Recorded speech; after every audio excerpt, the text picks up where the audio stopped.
Morning guys. Somewhere in this Merbo is a box for my Christmas star.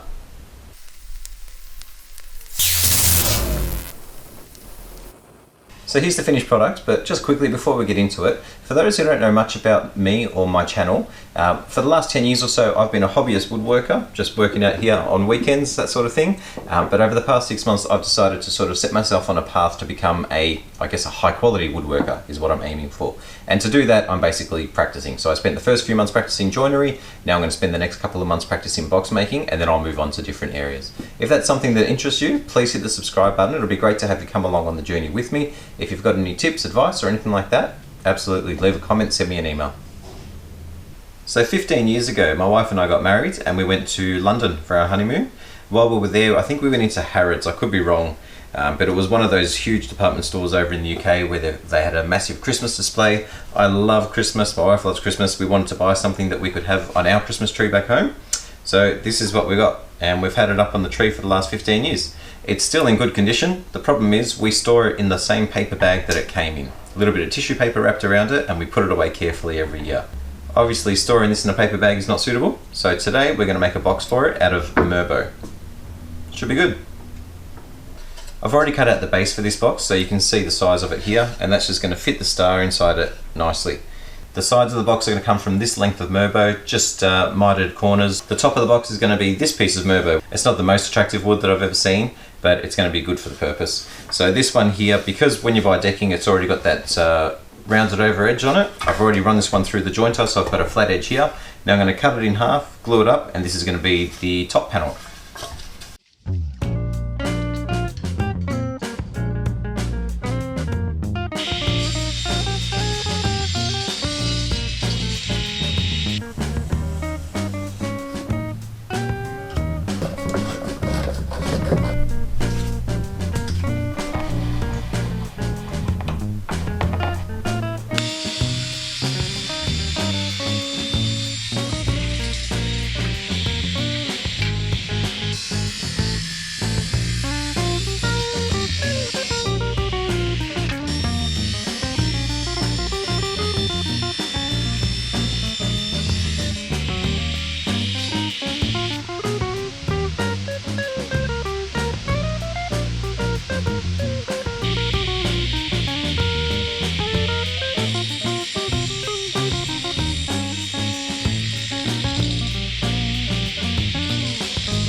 Okay, first impressions for the inside are pretty good.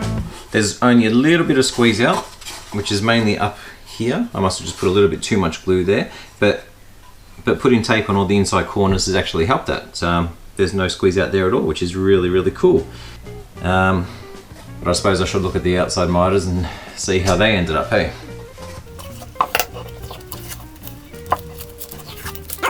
That one's pretty cool. I'm sure there's going to be one that's terrible.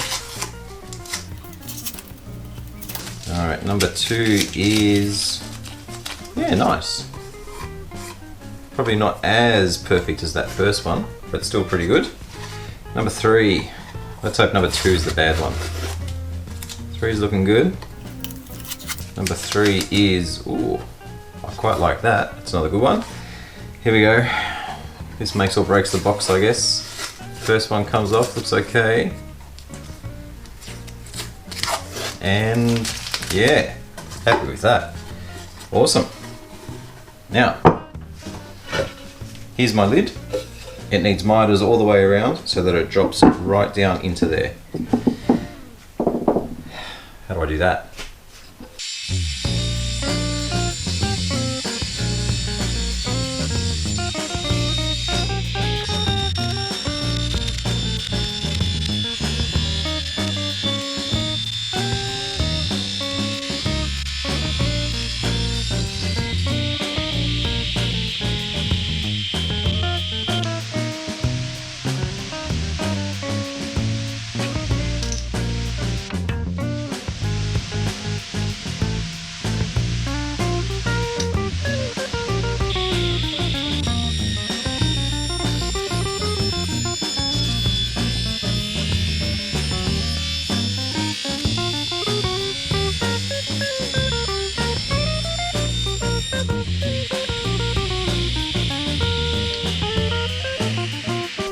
Okay, so this hasn't worked out perfectly, but it's not a total loss. There's a few problems. Number 1, my box when I glued it up came out of square. Come to think of it, you know what, I don't think I even checked when I glued it if it was square, so that's completely and utterly my fault. It's only a small amount, but of course a small amount is all you need when you've got a square panel or a rectangle panel that's supposed to fit in the top. So because of that, I've got 3 sides that are flush, and then on this side I've got a bit of a gap in there. I think another problem is that the angle I cut on the sides, that 45, is slightly different to the 45 that I've cut on this top piece. So this one might be like 45.2, this one's 45.7, and it's just not working out perfectly. So I'm not going to start over, and I'm not going to build a new top because the box is out of square anyway. So I think even if I was to make another top, I'd probably still stuff it up. I don't think there's much value in that. So I'm going to persist with the entire box as it is. And next time round, I'll know to check for square. So what I'm going to do is I've marked this corner so that I can put it back in the same place. And I'm just going to get my plane and I'm going to take off a little bit more. I'm going to nibble away a little bit here and a little bit here so that this corner sinks down inside. Once that's sunk down inside, I can glue it up. I can clamp it all in, I can glue it up, and then I can take the plane to the outside. And if I hand plane from here to here, I should be able to thin it off. And you shouldn't be able to tell. Not really sure. I think the moral of the story is check square. That'll save you some trouble. So I might make it a bit easier if I come on this side. From about here all the way around, it's okay. It's not bad, it's not fantastic, but it's not terrible. This is the bad side here. So what I'm going to do is take the hand plane and I'm going to take a little bit more meat off of the angle on this side so that the top sinks a little bit lower into it, and then glue it all up. And then once I'm done, maybe this way you can see it a bit better. See that dark line there? I'm going to take my hand plane and I'll plane that all the way down back to the side of the box. So it will be out of square, but it will look square, maybe.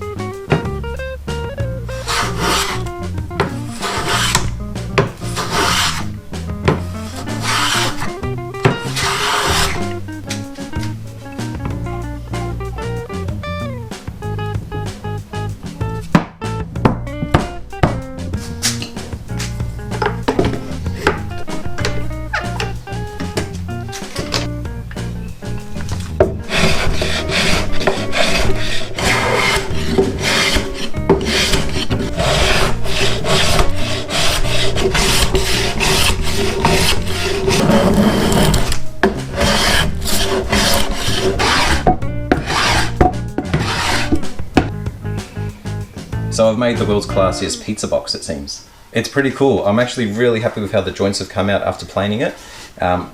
It is still out of square, obviously, but looking at it, you can't tell. You have to actually put a square against it, which I don't think anyone's going to do in the future.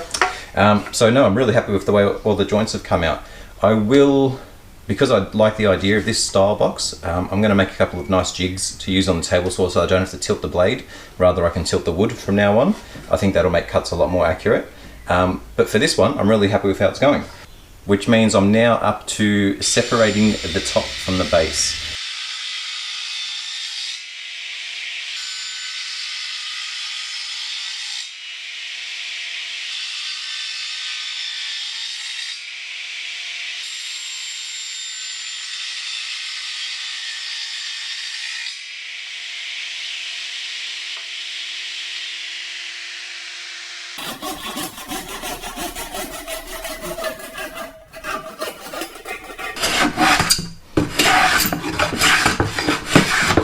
So I'm going to call that a success. It's come out really well. It's not perfectly flat and flush. There's probably about 1 millimeter of play. I'm not going to clean that up just yet because the first thing I want to do is put in the little, the fake wall, I don't know what you call it actually, that goes on the edge of the box, and that's what's going to keep the lid on. I think once I've got this in here and the lid gets pressed down against it, I think it's going to sit nice and flat anyway. If it doesn't, then I'll be able to take a plane to the top and even anything else that needs to be evened out. So I need to cut out the mitred walls for here. Easy peasy. And for something different, I'm going to try cutting these using the chop saw.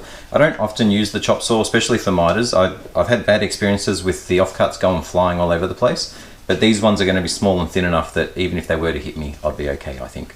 So I'll give that a shot now, see how it goes.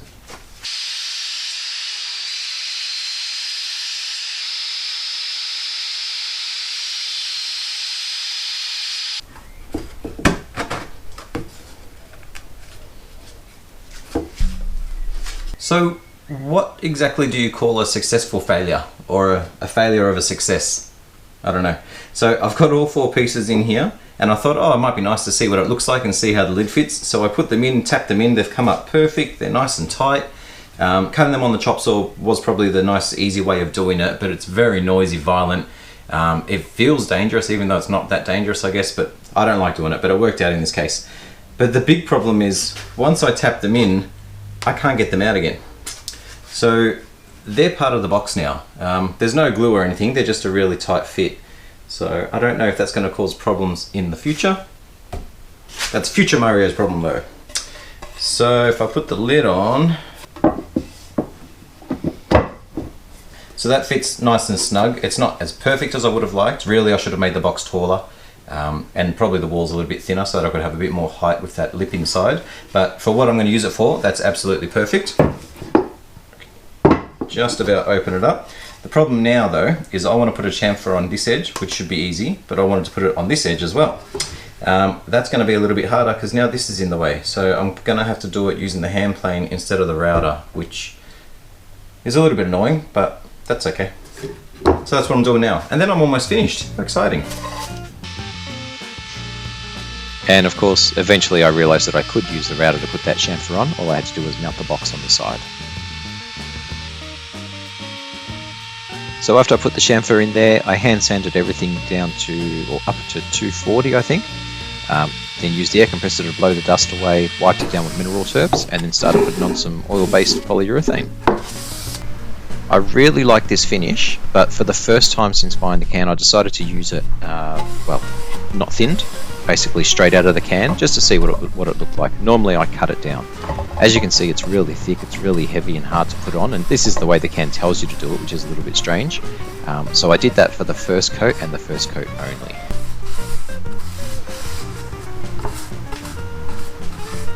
It still came out nice, but it's very hard to put on and it took a long time. So I let the first coat dry, and then like always I sanded it back to 240, and then here I've cut a 50-50 mix of terps and poly, and it goes on just like water and it looks fantastic. So I do still really like this finish, but from now on I won't ever use it straight out of the can. I'll always make sure that I cut it first. It was just trying something different.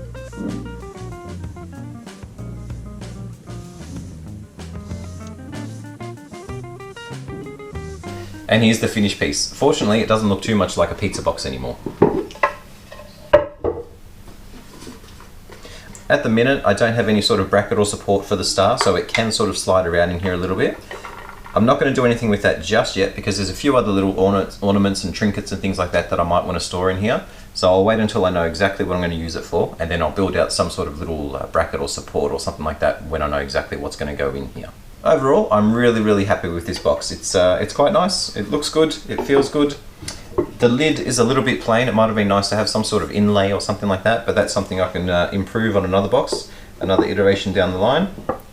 So about halfway through the video, I mentioned that the box was out of square. What actually happened, and this took me a fair bit of time measuring with calipers and things like that to figure out what I'd done wrong.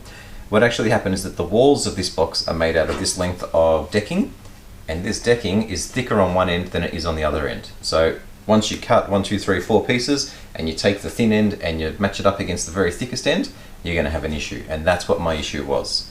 So yes, it's my fault. I should have just run it through the thicknesser, but at least everything else came out as it was supposed to come out. You can't tell now that the box is made, like you literally have to get a square and put it against it, which is never going to happen. So I'm not worried about that. Something I've learnt for next time though. Double check the thickness of the wood. So there you go, that's my Summer of Boxes box number 2. If you're building any boxes at the moment, make sure you throw the hashtag on there, Summer of Boxes, just so I can check them out and get some ideas and inspiration. I like looking at them now. So once this video is done and dusted, I'm going to start work on my Summer of Boxes box number 3, which is going to be a dovetailed box to store photos. So that one should be good fun. So thanks for watching, make sure you hit subscribe, and I'll catch you on the next one.